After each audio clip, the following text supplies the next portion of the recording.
Okay, so welcome everybody to Project Pain-Free Tennis. I'm Ruth and I'm here with Nick Holt, and our whole purpose of Project Pain-Free Tennis is, like I said before we started recording, to create healthier communities of tennis players at all levels, whether it's a beginning tennis player never played before all the way to the elite levels. We all deal with the same types of chronic pain and injuries, and we all need tools in order to care for ourselves to play pain-free tennis as long as possible. So what Nick and I first noticed when we decided to start this project is that we are constantly hearing from, also dealing in our own bodies with certain types of injuries and chronic pain, and also from our community members. And we see that there is the diminishing of our tennis communities because of this.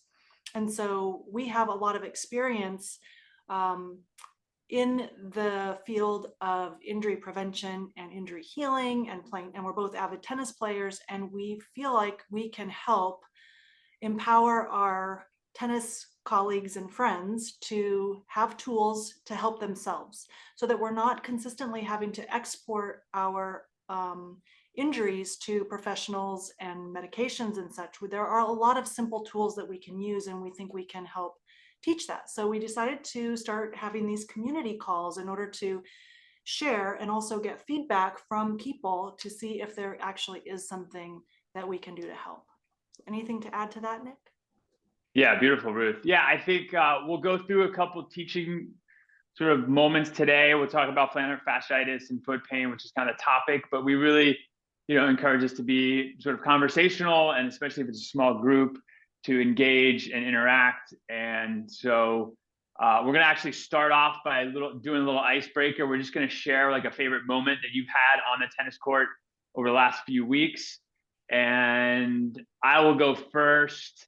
So I was visiting my family last week, and I was with my brother, and he took me to this clinic with it was mostly a doubles clinic, but it was really, really fun. And it was 6 people on one court. And we did this kind of swinging volley drill where you sort of start the point with a swinging volley. And I had one moment where I just absolutely connected perfectly and hit a follow-up volley. And I thought the point was won, and I kind of stopped, and the guy got the ball back, and my partner just covered the ball like right in front of me. And if it wasn't for her, I would have totally, it was actually, I would have got hit with the ball. And so it was one of those moments where like, I was sort of resting on my laurels thinking that I hit such a sweet shot. But in tennis, it's like you always have to be prepared for that next ball. And the beauty of doubles is that a partner can really sort of save the day. So that was my moment there. And I'll pass it to Ruth. And if you don't have a tennis highlight or a tennis feeling from the court, maybe share your highlight or something that you watched recently. I love it when your partner saves the day. Right? It's the best. I think the highlight in the last couple of weeks for me is that one set out of 2 matches in one of my league matches, I felt like I actually relaxed. Like where I realized that actually Kim and I were in a clinic together on Saturday, such a great clinic. And the tennis teacher said, relaxation is everything in tennis. And I mean, that makes sense, right? But I don't know, for some reason that day it landed. So when I played in my match the next time, I relaxed in a different way than I have before, because I tend to be over enthusiastic and a little highly charged in everything I do. And I relaxed so much that I actually didn't use extra energy swinging the racket, and it felt so freaking good. And I actually could feel the physics of the racket moving in the way that it's supposed to. And I had a little more speed in that match, and I just contacted the ball more solidly in the middle of the racket. It just was like one of those enchanted sets where everything was, and I didn't win the match, by the way, but everything felt great. And so that was a highlight, because I haven't had that all come together in a while lately. So that was really nice. Yeah, nice. So I pass it to you, Steve.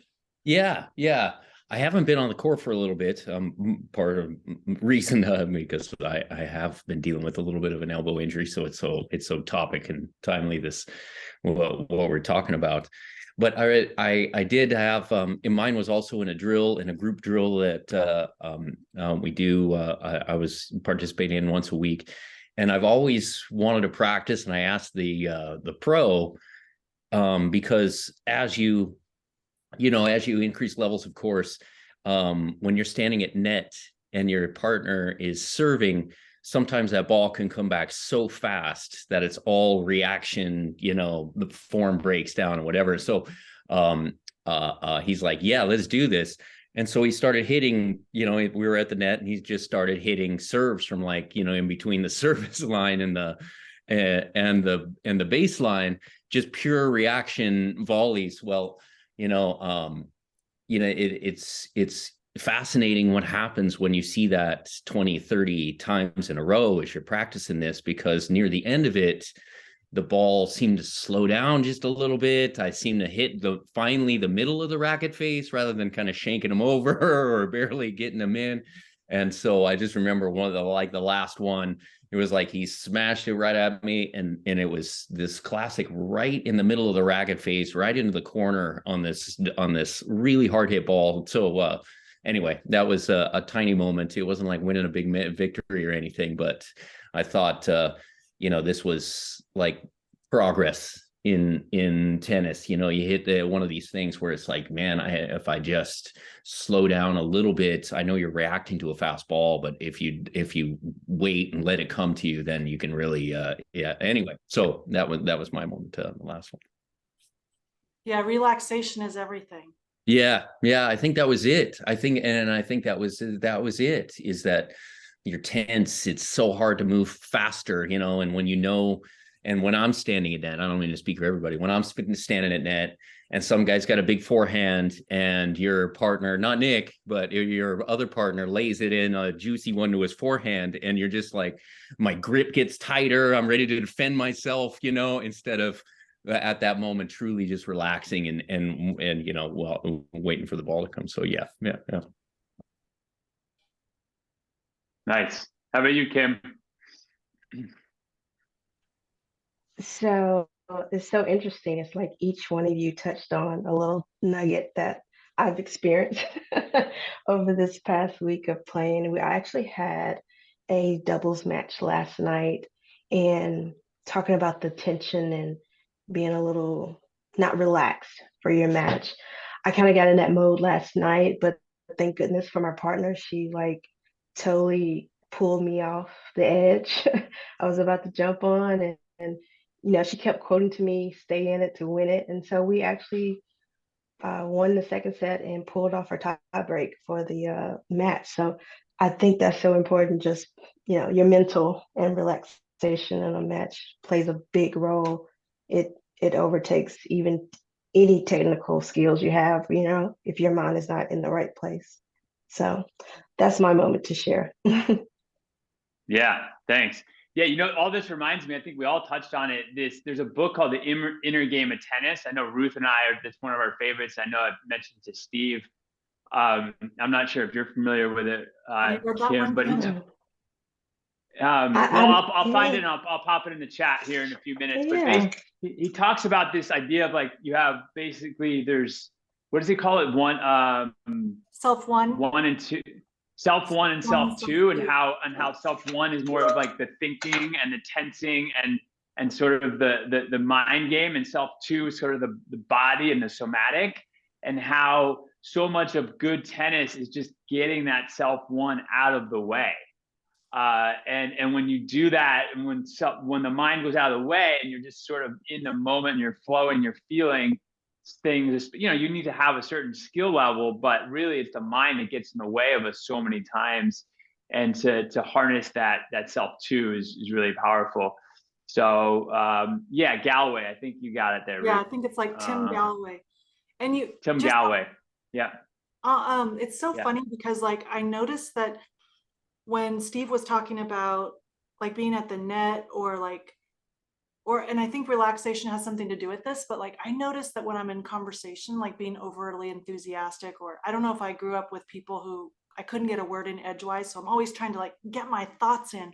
And I notice I play tennis the same way. Like I will move before I'm in a conversation, a tennis conversation, And instead of waiting for the person to have their say and then I react, I just get tense and anticipate and go where I'm not supposed to be. But I think that relaxation, that self too, like just letting your body kind of, developing the skills and then letting your body just do what it knows how to do is key. But yeah, I love talking about this stuff.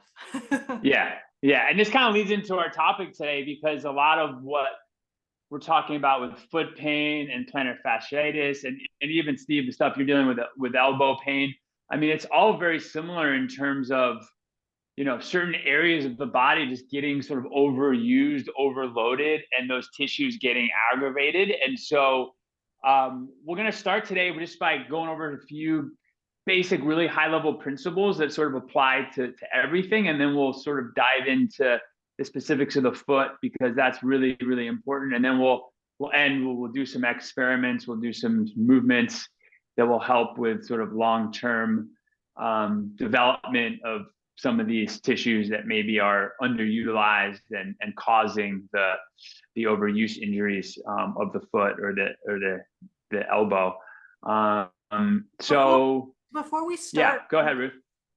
Kim and Steve, do either of you experience foot pain or have you dealt with plantar fasciitis or anything with the fascia on the foot? Because this is the most common condition that in our work, and in I find in tennis players, like this is one of the more common conditions that people complain about. So I was curious if either one of you have dealt with it or are dealing with it.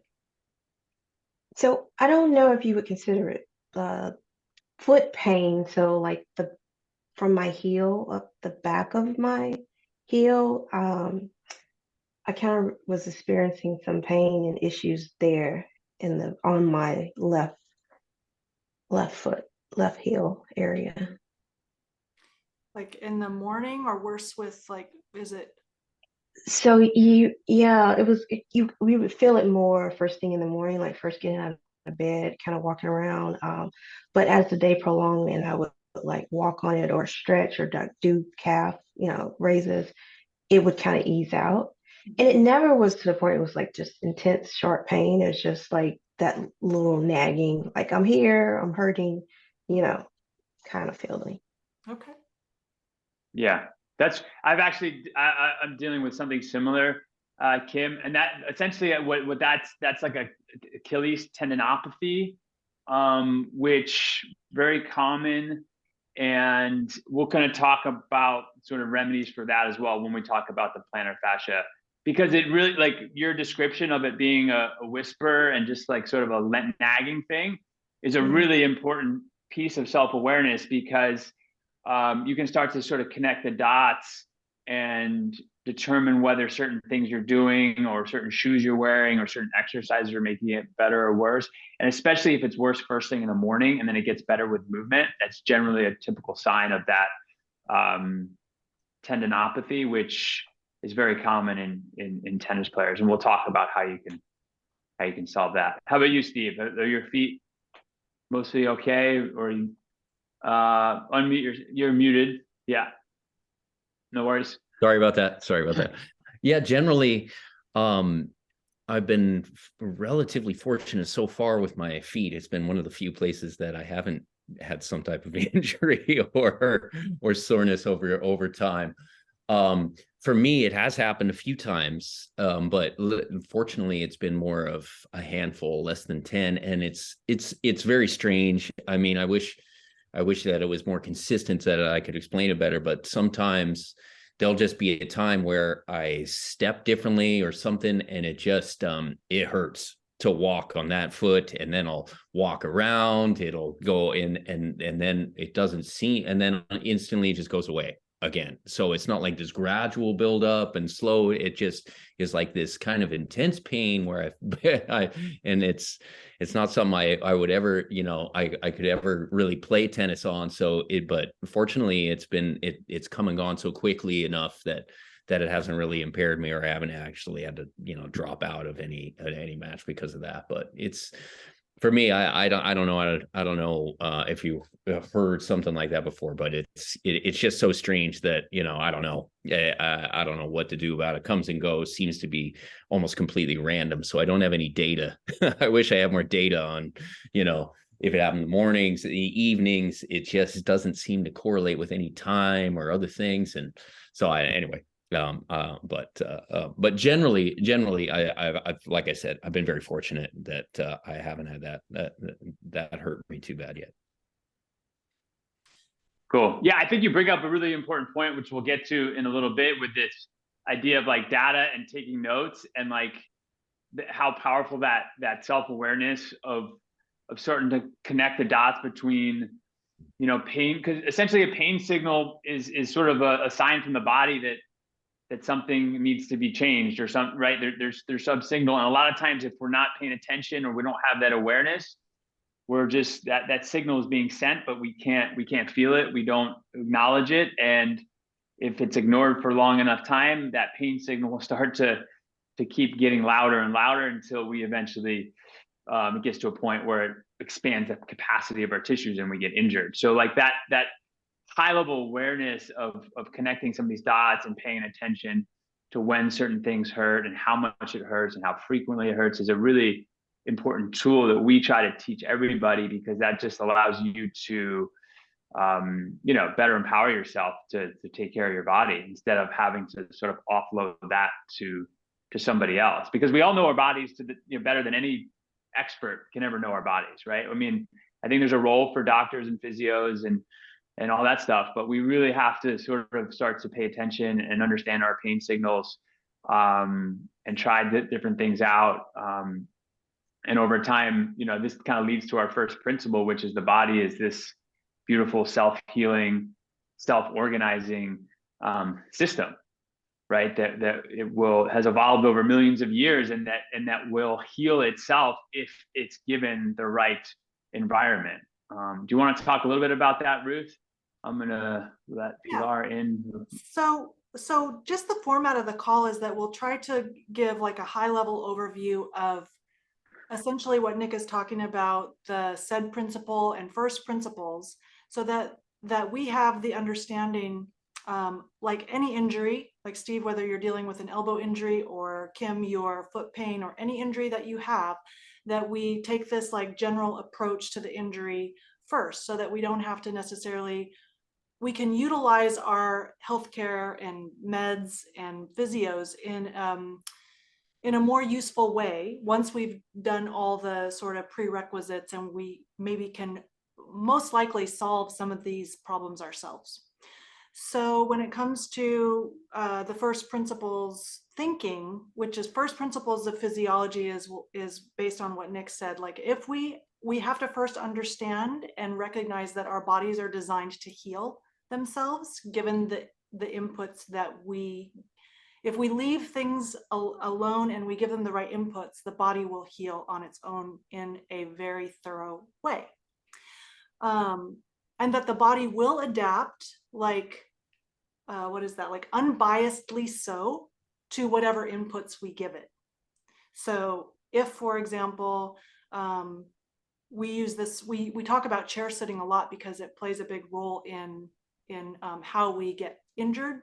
If we sit for more than 3 or 4 hours a day without moving, then our bodies become accustomed to sitting for long periods of time, and it will essentially become adapted in the most elegant way to sitting. And then that creates, and so that would be like an example of something that the body would probably not be so happy about if you were to sit for 13 hours a day between the dinner table, the car, and all the other places we sit with our hips in 90 degrees like that. And we don't put any load on our feet, and then we go and, let's say, play a tennis match. So, and we do that repetitively, we have fertile ground for injury. And then the right inputs being like, well, if we increase our capacity to play something like tennis, which has like unnatural demands, like side to side, stop and go, like we're not really designed to do those movements without training. And I think so many recreational tennis players we see it as a fun game, but it's really a highly demanding sport and has a lot of impact on our bodies. So if we don't build the capacity and give it the right inputs, we have fertile ground for injury. So the SAID principle is the body will adapt to the specific demands that we place on it, specific adaptations to imposed demands, and that we're designed to heal. Our bodies are self-organizing and self-healing, and they will do that job given healthy inputs. Yeah, and one thing to add, the body heals, but a lot of times in the healing process, especially if we have a soft tissue injury like plantar fasciitis, which we'll talk about, or Achilles tendinopathy or tendonitis, or a tennis elbow, the body is just sort of patching things up in the short term, and it doesn't necessarily do the best job at laying down that sort of beautiful, all connected tissue. So it's kind of like, it's just trying to get you back into being able to move as quickly as possible. So a lot of times, if we don't, after an injury, if we don't layer on good movement, or if we're more sedentary, a lot of that initial healing will get us better to be able to move, but it might lead to sort of less than optimal movement patterns. So that's why over time, it's really important to give the body the right inputs. And we'll talk about that, and we'll go through some of those exercises so that you have strength, so that you have mobility in and around those issues that you're dealing with. Because most likely with plantar fasciitis or Achilles injuries, there's something in that neighborhood that's not doing its job. And so we have to build the capacity in those tissues over time. And that's really going to allow that area that was aggravated, it's going to allow that area to sort of not get stressed as much and do its job a little bit more efficiently. So high level, we have this SAID principle that the body just reacts and responds to inputs that you give it. So this is a really powerful lens to look at sort of all movement through. And as it relates to plantar fasciitis, should we go there, Ruth, or is there anything to add on that? Or let's open it up. I want to see does that make sense to you guys? Have you heard of that concept before? I think Stephen, I know we've maybe talked about that a little bit. But any questions on that, or anything you guys want us to clarify? And welcome, Pilar. If you want to join the conversation, feel free to pop in. Yeah, so we want to make sure that we give ample time for you to ask your questions. So feel free to jump in if you have a question, or pop it in the chat, or as we go along. We're going to give like an overview of, and definitions of plantar fasciitis, and foot pain, and that's what we're unpacking today. Then we're going to give some like ideas of like how plantar fasciitis is treated conventionally, passively, and actively, and then like how we can actually take some easy responsibility for what's happening in our feet. And we want to before we even go on, I like to talk about just another principle that is useful for any injury that we have as tennis players or in our lives. And that is load distribution, right? So like, we can't have a foot conversation without talking about the ankles, the knees, the hips, the torso, the shoulders, the neck, and the head. So as we talk about like healing, eventually we have to address all of those areas, because when we play tennis, we have a lot of load and ground reaction forces that we're dealing with. And so we need to, at some point, talk about so even though we're talking about the feet, we will be talking about the hips as well, and so on up the chain. And likewise with any elbow or shoulder injuries, any of the impact coming in through the hands or the elbows are likely, we have to deal with the hips and the torso and ultimately the feet, because it's this infinite interconnectedness of all the parts of our body that create fertile ground for injury and chronic tension patterns, or like really strong, capable, resilient bodies for playing tennis. So you want to start maybe, Nick, with like definitions, like definition of the word, and then the pathology, and we'll talk about overuse. Sure. Yeah. And before we get there, any questions on some of those principles? Does that make sense?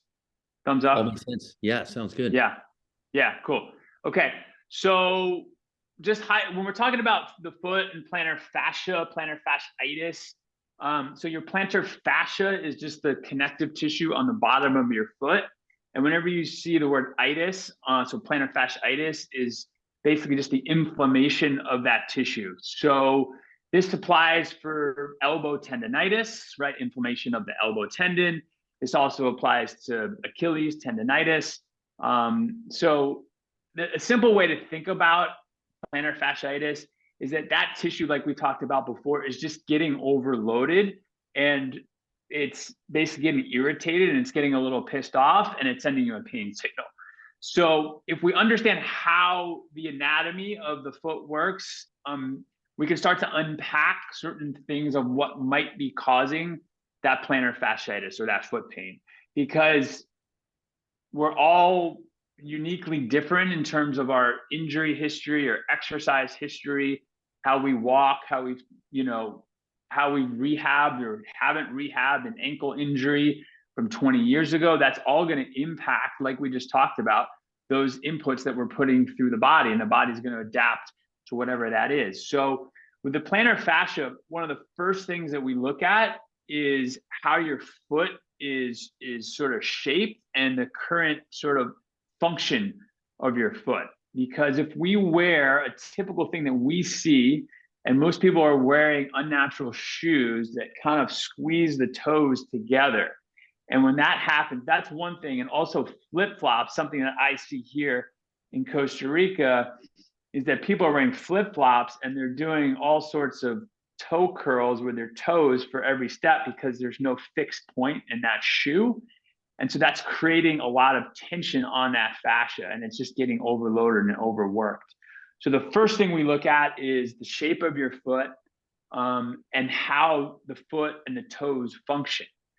And we can do a quick assessment if you guys are willing. I think it's really important, and you don't even have to show this on the camera, but you can do this sitting, standing, is just take a look at your foot and see. I'm going to angle my camera down here, and I'm going to put on my wide lens screen here. So if we just take a look at the foot and we just want to see what the current shape of the foot is, you'll see a lot of times people's feet are really sort of narrower at the toes. So what we're looking for is do you have the ability to splay the toes out? That's our first thing that we want to look at, because if those toes aren't doing their job, what happens is the fascia is going to do the job because those toes aren't doing their job. So that's one thing we can look at right now. And if you do feel like those toes are really jammed up, one of our favorite mobilizations that we like to do is called the human toe spreader. This is going to be pretty uncomfortable for some of you, but we're going to try to just interlace our fingers in between each toe. So we're going to take our pinky, right? We're going to put that in between our pinky and our fourth toe, and then we're going to go down the line, and we're going to have our index finger in between our big toe and our second toe. And we're just going to try to move that foot around a little bit to just see how that feels, right? So again, we're just trying to move and get some motion into that plantar fascia. We're trying to get the toes moving a little bit. So and if that's really, yeah. I was just going to say, plantar means the underside of your foot. Fascia is a connective tissue that's a wide, non-contractile tissue that is sort of arranged front to back, so toe to heel and heel to toe. And muscles and tendons are connected there. So when Nick was saying that if the toes aren't doing what they're supposed to be doing, if they're not strong, like if the foot isn't strong, four layers of muscle and lots of structures in there, and the arch of the foot isn't strong and doing what it's supposed to do, which is two things, right? So like when you're walking, the foot does two things. It's called a mobile adapter, which essentially means that like when you walk on the ground, the foot is able to adjust and supplely move and adjust to whatever it's coming in contact with. When you push off, it becomes rigid like a lever system. So it has to be able to do two of those things.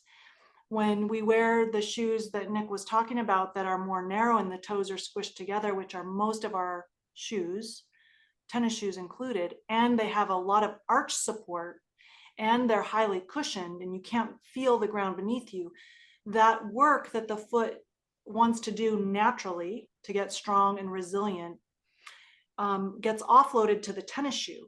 And what that results in is like a weak, stiff foot that can't do this job. So when Nick was talking about load distribution, essentially the load has to go somewhere. The load that we place on our bodies, the ground reaction force coming from the ground when we're running or moving side to side and playing tennis, has to go somewhere. If the feet aren't strong and if the hips aren't doing what they're supposed to be doing or strong enough, or the butt isn't strong enough, then the load gets distributed and the fascia of the underside of your foot absorbs that load, because the load will go somewhere and the plantar fascia will do that work. So when we say that so if you go and get your foot checked out by a practitioner and they say, oh yeah, this is an overuse injury, what they're really saying is, what that really means is that all the stuff that you have been doing in your life up till this point has created an environment where the fascia has to absorb the load because the muscles in the feet and in the hips are not able to do their jobs because of whatever inputs our body has unbiasedly adapted to over the course of our lives. So we don't have the capacity, and so that's why we get injured. And Steve, when you were talking about how that foot pain that comes and goes, so there's two things or two scenarios, right? There's like the injury that happens or the overuse pain that happens because our bodies don't have the capacity to handle the loads that we're giving it. And then there's the recovery time. So like you said, it comes and goes, which maybe in my brain initially I would think like, oh, well, he probably is strong enough, he's healthy enough, he's resilient, he's mobile enough, but maybe you just needed the recovery. And that very instant, we did more than our body could handle, but we had the recovery time and then we're back in action. But then there's the kind of overuse injury that's chronic and repetitive that stems from our bodies not having the capacity to do the work that we're asking it to do because we haven't earned that ability yet. So getting your toes, like Nick was showing you, getting your toes moving around, and that big toe especially starting to get flexible and less stiff is one of the first keys to relieving some of the pressure off of the fascia. Yeah, well said.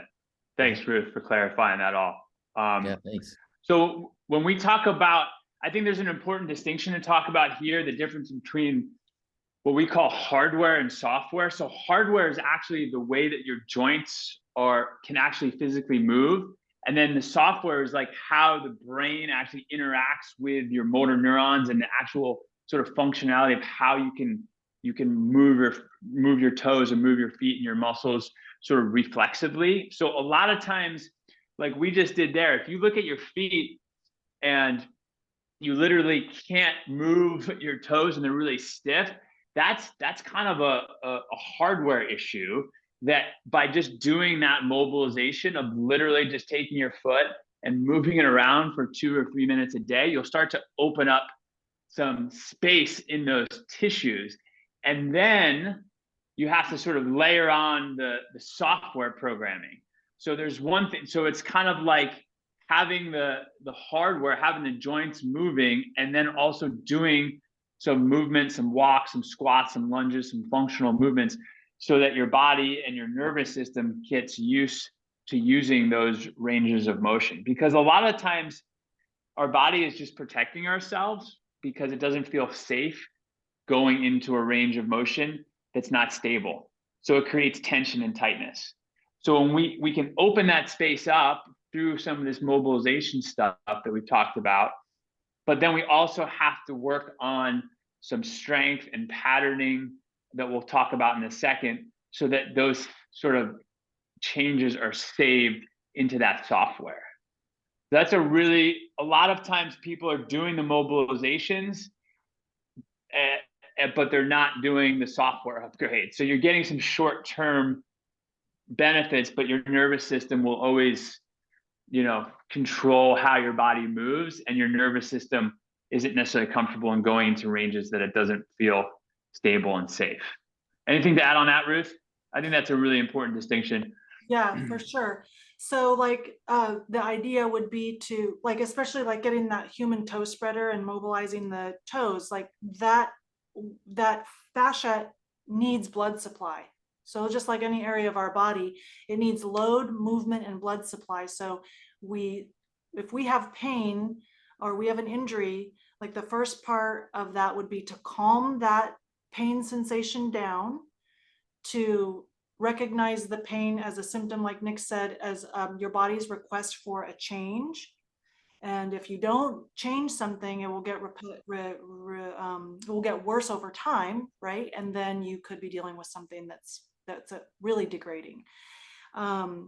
So the difference between like the passive stuff and the active stuff. So he's talking about software and hardware, and then when you take that and extrapolate it to what we're actually doing, the short-term solution is like a symptom modification. We got to get out of pain. So we start by doing some manual stuff to our feet. Maybe there's a place for getting out of pain.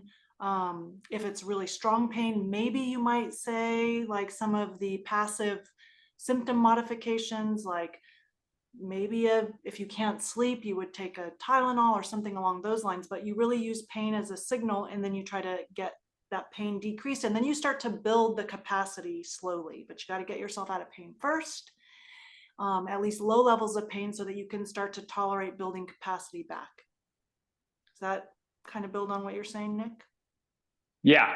It kind of leads into an acronym that we use is protect, correct, and then develop. So this idea that we need to protect first, and then correct whatever is going on, and then we develop the strength and the capacity from that place. What you'll see a lot of people, I work with a lot of people in person and with fitness and strength training. A lot of people they haven't sort of corrected their issues, and they're moving poorly, and then they're developing strength and fitness and exercise on top of that. So that's actually creating more problems because their foundation isn't moving well, and then they're just adding more load onto a poor foundation. So it's really important to protect first and then correct that imbalance, which we've kind of talked about, and then develop strength, capacity, power, speed, all that stuff on top of that. And so a big part of the protect piece is to watch out for certain things that are potentially causing that imbalance. So we've talked about sitting, we've talked about shoes. Those are two things that we see as huge obstacles for people moving well, because you could do an hour or half hour of foot mobility and strength exercises, but then if you go and put a really restrictive, stiff, ramped, narrow shoe on your foot and you walk for 10 or 12 hours, you're almost reversing all of that sort of benefit that you got out of doing the work. And it's the same with hip mobility. If you do a bunch of exercises to open up your hips, but then you go and sit in a chair for 8 or 10 hours a day, you're kind of negating all of that work that you've done. So a lot of times what we see is just moving to a more natural shoe or spending more time barefoot actually requires less of the mobility work and less of the dedicated effort, because like we talked about at the beginning, your body is self-healing and self-organizing. If you just get out of its own way and you spend more time barefoot, you're actually going to recalibrate a lot of the lower body muscles. You're going to start to engage the muscles that are designed to walk properly and all that stuff. And the same thing with sitting in the hips. If we just find times to sit a little bit less, we're going to start to see some of that hip mobility open up just naturally, because we're walking more, we're spending more time on our feet. So I think it's now a good time to open it up, and any questions on that. I know we're covering a lot here, but really our idea or our goal is to just empower you guys with the tools and the knowledge of your body so that you can take that, when you go and talk to a doctor, physical therapist, you have just a better understanding of how your body's working, and you might be able to unpack what's actually causing your problem a little bit sooner. Yeah, it's interesting, Nick. You and I chatted a few weeks ago, but instead of the manual toe spreaders, I bought one of the silicone toe spreaders. And what was fascinating with me, the first time I tried it, is that when I flex my foot and my toes without those on, they only go so far. And then when I put the toe spread, because they all jammed together, like went towards each other, right? Then when I put the toe spreaders on, I could actually flex them a lot more than I possibly could with the other ones. And so anyway, it's a little random piece of information, but I think it may be a little bit what you're talking about, is that just by having that correction there, that maybe it's learning a little. Yeah. Anyway, yeah, it was fascinating for me to see, because I'm like, wow, I can't actually flex my toes because they're so tight together. But then when they're actually forced apart, then all of a sudden I had a much more motion. I don't know if that's common or not, but that was one of the things that I noticed, along with a few other things with that. But yeah, thanks for sharing. So Kim, these are, and if you're watching, these are toe spacers. I did the same thing. I was like, oh, yeah, so you're 100% right. You're basically, the toe spacers just it's sort of a passive tool that you put in between your toes, and it allows, basically, you're better aligning those joints in your toes so that you have more range of motion. And so what I do, and I think Ruth can share this too, I'll put these on and I'll walk around the house for 2, 3, maybe even 4 hours. I think when you start, maybe wear them for 15 or 20 minutes. But essentially you're realigning the toes, and then you're walking, and so you're loading, and so you're patterning, kind of like we were talking about. This is like the hardware. So this is open up the joint, and then walking is sort of patterning the software. So it's a really, really cool tool to use. You can get these on Amazon for 10 or 20 bucks. We'll provide some links. We're actually creating a resource sheet that will have all the tools that we use. But yeah, 100%, Steve. That makes sense. Thanks for sharing that. yeah. So it's interesting. So we this might be getting a little too in depth, but one of the really important parts, how I was talking about the mobile adapter, like our foot plays 2 roles. It's mobile, and then it becomes rigid when the toes push off phase. So it becomes like rigid, so you can have power to push off. And for a lot of us who wear narrow shoes, have some level of the spectrum of a bunion where the big toe is pushed in. So for example, I'm going to just show you my feet. So before I started doing work on my feet, this toe naturally wants to go in like that. So when that big toe is pushed in, and not aligned with the first metatarsal or the first ray, and you go to push off, all of the load that your big toe is responsible for, like something like 65% of that push off phase, and your balance. And so you take the big toe has a super important function in the push off phase and in our balance. So when it's not lined straight, you have, probabilities for having injuries up the chain more readily. But I wanted to talk about passive and active therapies, and then just define them. But before we do that, I want to make sure that we're on the right track and we have all of your questions answered so far. Yeah, I just want to demo something quick to illustrate that, Ruth. So if you stand up and you get into this lunge position, and you try to drive into that big toe, I think you guys should be able to see that. Yeah, we that's can. going to be a sign of whether that big toe is able to do its job. You'll see, and I'll kind of go here. You'll see a lot of people, if you can't extend this big toe, you're going to basically go off to the side of your foot. And so I can show you an example of a malfunctioning big toe. So if I push my toe, this is what my toe naturally wants to do. Kind of see how it goes in like that from wearing pointy, narrow shoes. So when I go to push off,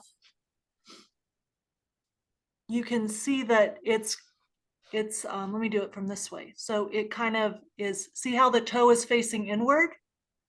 That's going to put my ankles, my knees, and my hips at a disadvantage. Whereas like Nick's toe, and if I'm working on this toe especially because this is the knee injury that I have from, I think, this problem with ankles. So when I push off and it's physically lined up, then you have more ability to distribute your load in a more efficient and helpful way.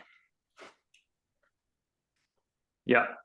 So you guys can try that, or if you're watching this recording, maybe stop the recording and try to sort of really drive off of like the base of that big toe and see, because a lot of people will find that they're limited in what's called big toe extension, and they'll roll to the outside of that foot, and it causes a lot of problem, and also you can't create as much power or force or speed. So if you look at the best athletes, the strongest, the fastest people, they're really able to drive off of that big toe. That's what creates that propulsion forward. So just like anything else, you can work on this. One way to do it is just to manually sort of work to mobilize the toe and pull the toe up a few times a day. And then, Gentle we'll but maybe firm. talk. Gentle but firm. And you can also use the toe spacer. You can put the toe spacers in and practice pushing off, because the toe spacers will line up your big toe. And then you can, I mean, gosh, I played tennis in these, and it felt really, I play in natural footwear, so I have a really nice wide toe box in my shoes. But having the big toe lined up on my left side really helps the plantar fascia, the load distributed through the plantar fascia, and it just really helps my knee pain. So I play with a mild knee injury that I'm working on healing. And when my big toe is lined up with the toe spacers, or I play in like a toe sock type of shoe, and that big toe is lined up, my biomechanics are so much better and my pain levels are less. And then over time, you build the capacity in your own body to hold that position because your feet and your toes are strong enough to do that on your own. But maybe I can just jump in really quick to defining passive and active therapies, because I think this speaks to what we were just talking about, like these small practices that we can do. So passive therapies for any injury that we have, but with regards to plantar fasciitis, are, since this is our topic, but this applies across the board to any injuries, are going to be things that are done to us passively. So you may be prescribed an orthotic. You might be told that you need surgery. You might take medications like an anti-inflammatory, or any other manual therapy like acupressure, massage, myofascial release, electric stim, so on and so forth. Those are all passive therapies that can be helpful short-term for symptom modification. All of those tools are useful in like a short-term getting out of pain or short-term mindset, right? So the problem, I think, in our tennis communities is that orthotics and surgery and these types of short-term symptom modification therapies are accidentally told to us as like long-term fixes. So we depend on passive therapies as fixes for our injuries, and they're not helpful over the long term. What is helpful over the long term is like a graded exercise movement approach, which is essentially what Nick and I are trying to design as courses for our tennis communities, which is we build capacity over doing this ourselves by starting like with the feet, like addressing the toes, starting to get some mobilization in the feet, rolling our feet out. So just two things. I'm just going to leave you with two things as ways as like food for thought to put in your cerebral spin cycle. Rolling out your feet or your plantar fascia with like a cork ball or a lacrosse ball or a Naboso ball, rolling out those, the bottoms of your feet, Kim, especially if you're having pain in the heel, is going to be like a symptom modification. It's short term, it's not designed, you're not going to be building capacity, but you will start to feel better, and it's something that you can actively do for yourself. And then the next thing is starting to work on your balance training. If the pain is so great that you can't try to balance on one foot for 60 seconds, like with your eyes closed, then you work on balancing like on 2 feet with your feet spread apart, or you work on a beam. Like we have these are called soulmates, where we actually have like beams on the ground, where we have all these tools that we use. And balance training actually starts to build the stabilizing muscles in our feet, starts to improve the musculature in our feet, but also up the chain, knees, hips, and all the way up the chain. So those are two immediate sort of ideas that you can have for your own healing, like starting right now. And you don't need anything. You can stand on the ground, or you can roll up a towel and you can start working on balance training. And you can, if you don't have a ball, a cork ball, or any type of ball, you can start with a tennis ball, though the tennis ball you'll get used to very quickly. Yeah, that's well said. I mean, the passive is definitely useful in the short term, and then long term, playing pain free. That's what we're trying to do here, is really about building the capacity through some of this active stuff. Go ahead, Pilar, you had a question. Go for it.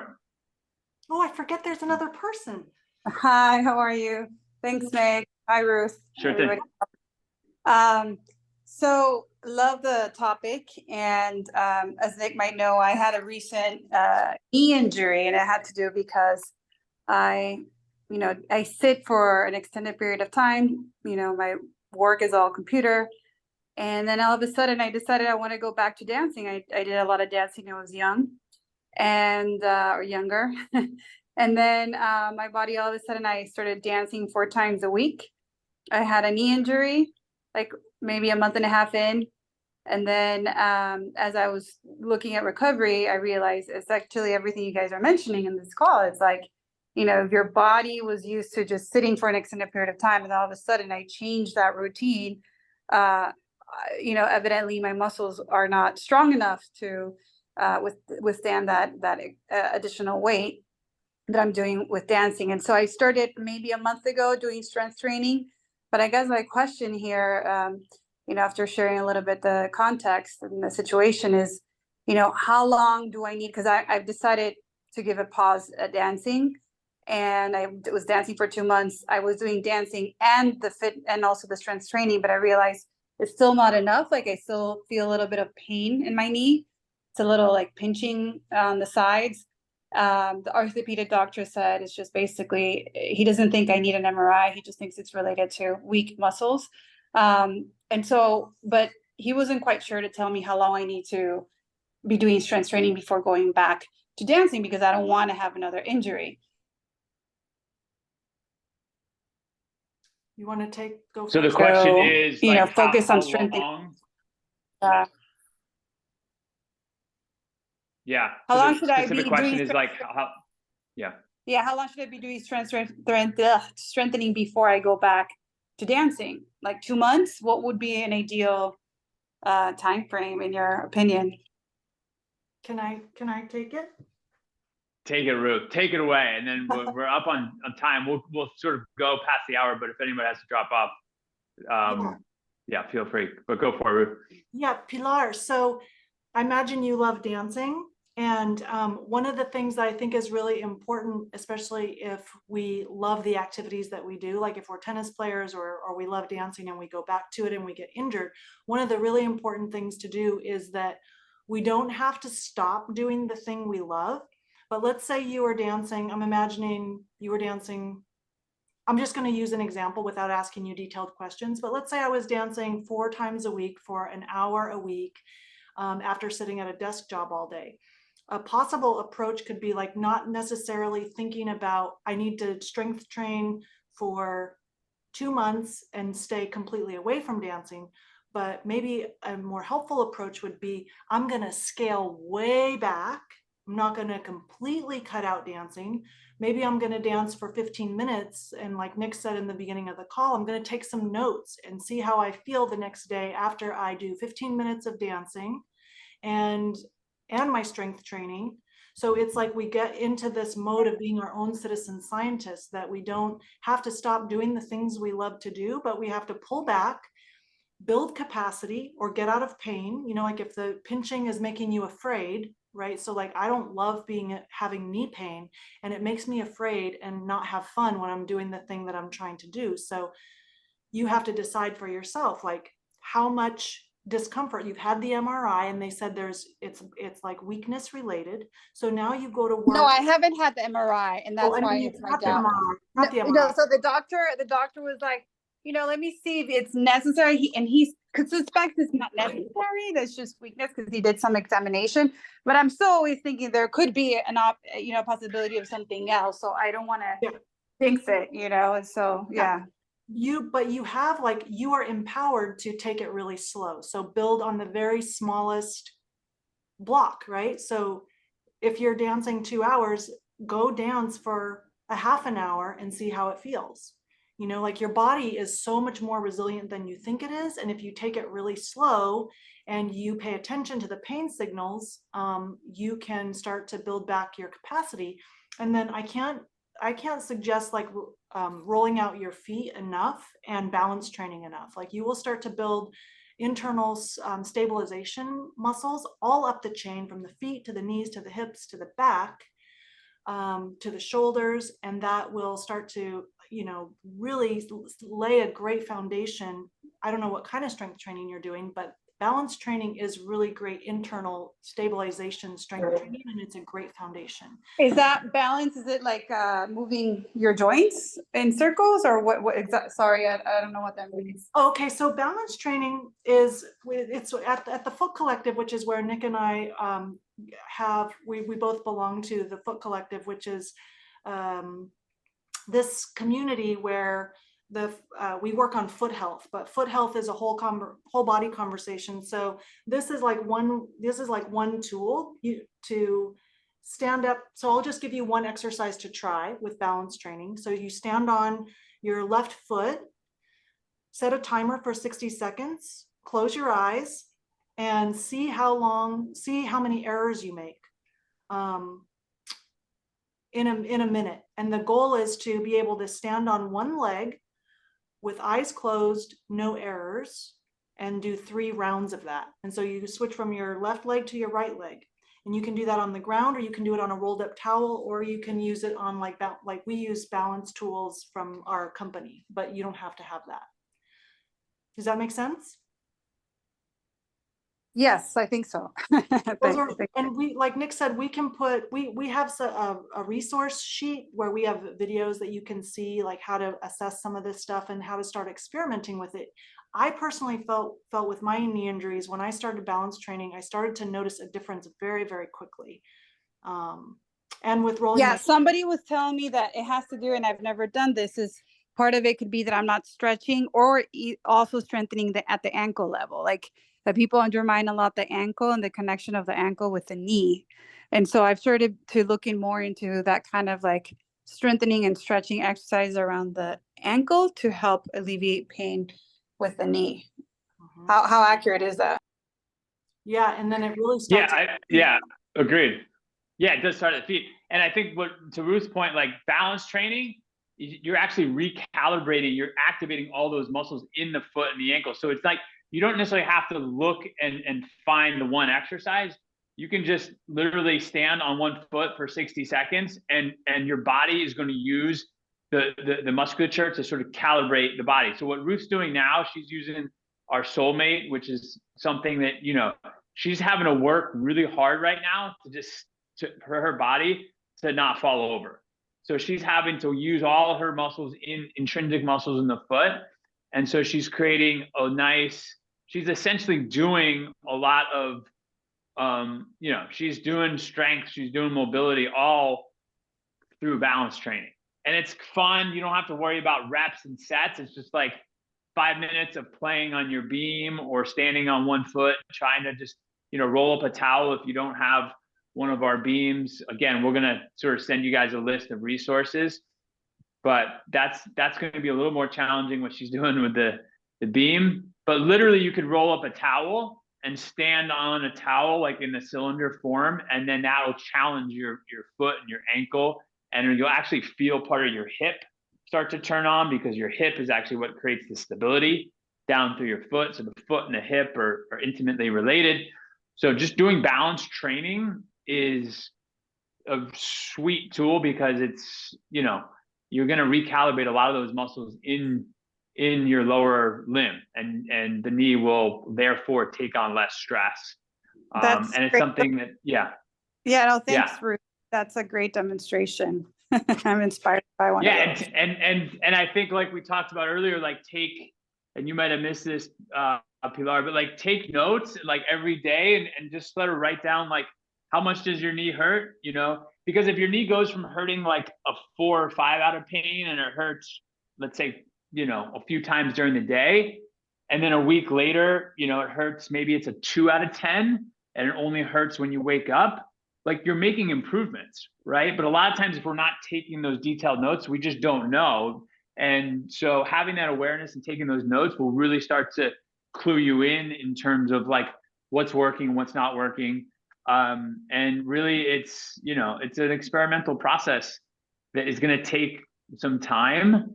But if you can find ways to, you know, solve your own problems, you're going to, you know, be so much more resilient over the course of, you know, years and decades, and you won't need to rely on, you know, outside, you know, help for most of your musculoskeletal problems. So, You know, Nick, Ruth, I have a question that's almost in the same. It's kind of in the same light as Pilar and I come back from different injuries, or everybody comes back from them. Could you talk about, and of course the goal is to never use these, but could you talk about the role of braces, arm sleeves, knee sleeves, other things, how you would use those to maybe get back on the court? Does it provide support? Does it help? Could you just talk about what you think about kind of sleeves and braces? Because as I think about going on the court, I already bought like an elbow sleeve, and I've never worn any sleeves in anything I've ever played. And so of course it feels really weird to me, but I don't know if that's the right thing to do, along with, you know, kind of measuring how much time you're playing and how aggressively you're going after it. So I would love to hear what your thoughts are on that.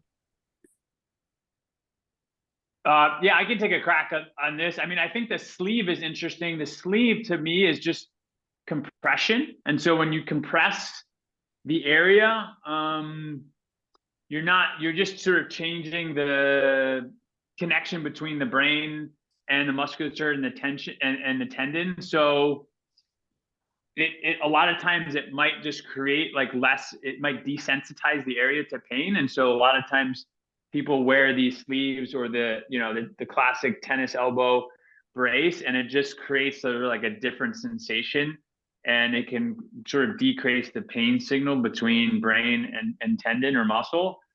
I think when we're talking about braces are slightly different, because what a brace does, it actually will immobilize the joint. So you look at someone like Andy Murray, right, who's got both ankle braces, and so he's creating stability in that ankle joint with the brace.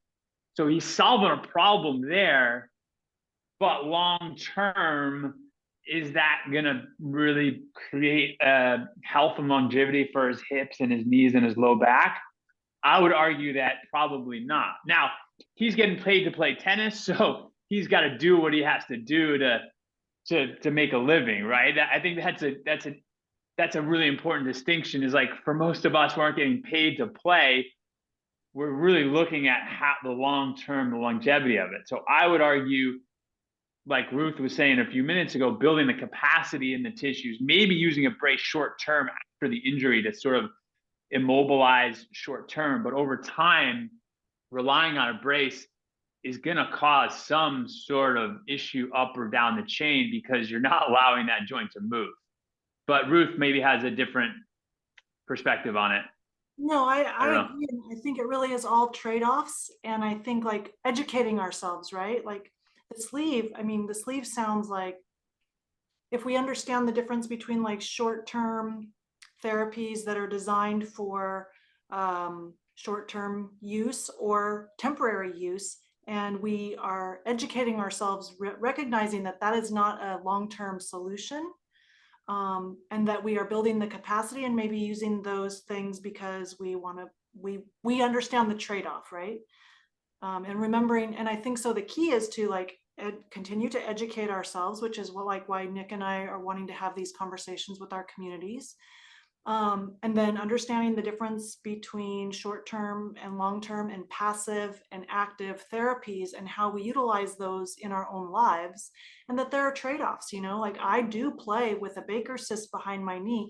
It would probably be better for me to take a couple months off and really build capacity in a super intense way, but I understand the trade-off. I don't want to stop playing tennis. And so I work with the passive and active therapies, and I go out with the understanding of what I'm doing. But what we find is that most people don't quite understand the differences. So I think the braces, you know, have their place. I agree with load distribution and ground reaction forces. That load distribution has to go somewhere. So if you're bracing, you're going to pay the price in the long term. Yeah. No, thank you. Yeah. Yeah. Thank you. Good question. Great question. So I know we're up over an hour and change here. I mean, we could probably do this for a few hours, but if there's any other questions, or we kind of want to leave you guys with some takeaways and sort of make sure that everything we discussed makes sense. Some homework for you guys. I think one big thing that we always ask people to do is just take a look at your chair sitting and kind of take a chair audit. You know, how many hours a day you're spending sitting. And this isn't only sitting at a desk or office, but this is also spending time, you know, sitting at dinner at a table, or, you know, driving your car, because really we found that the sitting piece of, especially in a chair where that fixed position of the hip creates so much instability that creates a lot of foot problems and knee issues. And so just getting that first step of awareness of how many hours you're sitting is a really crucial piece to sort of understanding, you know, what you can do to start, you know, solving some of your problems, and especially if you're going to be playing more tennis, to sort to address that. Was there anything else we wanted to leave people with, Ruth?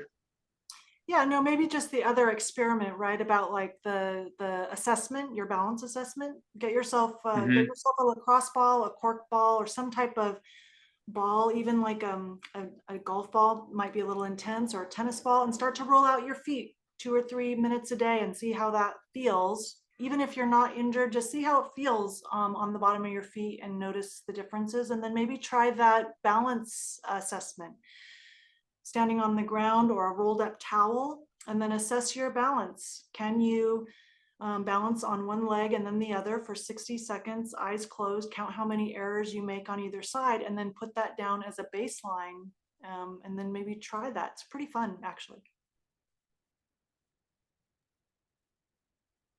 Yep, there we go. So we got chair sitting, audit, balance, test, 60 seconds, 1 foot, and some plantar ball rolling. I think that'll keep people occupied.